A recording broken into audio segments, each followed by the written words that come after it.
علامات لو لقيتها في اي علاقة فاعرف ان ده الحب الحقيقي. ايوه بقى، وتعيش يا حبيبي.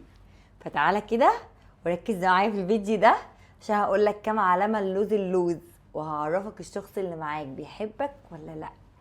فقول لي كده في البداية، انت بتحبه ولا لا؟ اعترف، مش هقول لحد، ما تخافش، مش هقول له.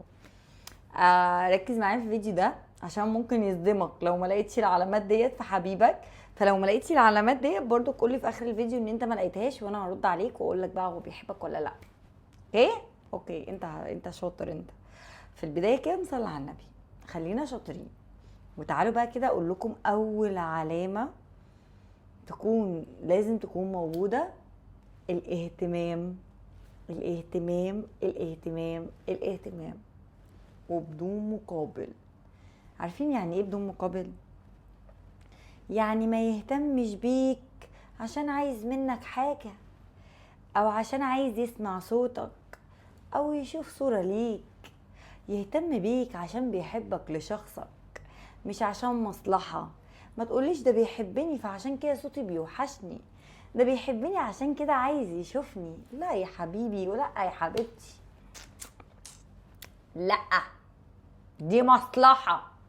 خلوا بالكم من المصلحة. ركزوا. بدون مقابل، ها؟ يسأل ويطمن عليك من غير مقابل، من غير ما يستنى منك حاجة.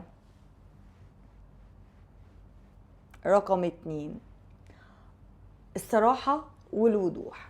أهم حاجة في العلاقة، ما يبقاش عامل عاملة وبيكذب عليك وتعرفها من الغريب. خلي بالك، ما ينفعش. لازم يبقى صريح معاك ويقولك كل حاجة. لو بيكذب عليك وبيحور عليك ويلف ويدور عليك، مش حب حقيقي. تالت حاجة القبول. يخلصي قبول كده من عند ربنا، زي ما انا عندي قبول كده من عند ربنا وانتوا بتحبوني.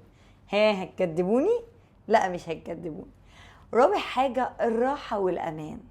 ما تبقاش خايف من حبيبك، ولا خايف يغدر بيك، ولا يسيبك، ولا يوجعك، ولا يكسرك. حسب الله ونعم الوكيل في كل واحد يكسر حد، او كل واحدة تكسر حد، بس رجالة اكتر يعني.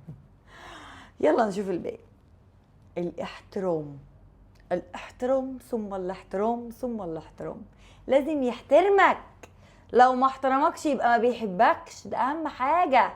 مش تقول ضرب الزبيب ضرب الحبيب زي اكل الزبيب، مفيش. لازم الاحترام. الاهتمام بمستقبلك، مش بمستقبله بس، مستقبلك اهم من مستقبله. يبقى عايزك تكبر وتنجح وتكون حاجات كتير كده حلوة، مش عايز يشوفك حد فاشل، حد مالكش مستقبل. خلي بالك. يسندك. المساندة، تقع تلاقي ايد تسندك وتقومك. الغيرة الصحية. يعني ايه الغيرة الصحية؟ يعني يغير عليك بس بحب، مش يقرفك ويخنقك ويحبسك ويقولك اصلا انا بغير عليك عشان بحبك. ده حب ايه اللي انت جاي تقول عليه ايه؟ فقولوا لي بقى كام علامة من العلامات دي لاقيينها في الشخص اللي انتوا بتحبوه. لو ما لقيتوش ولا علامة، ابعدوا عن العلاقة دي بسرعة. وخلص الكلام. سلام.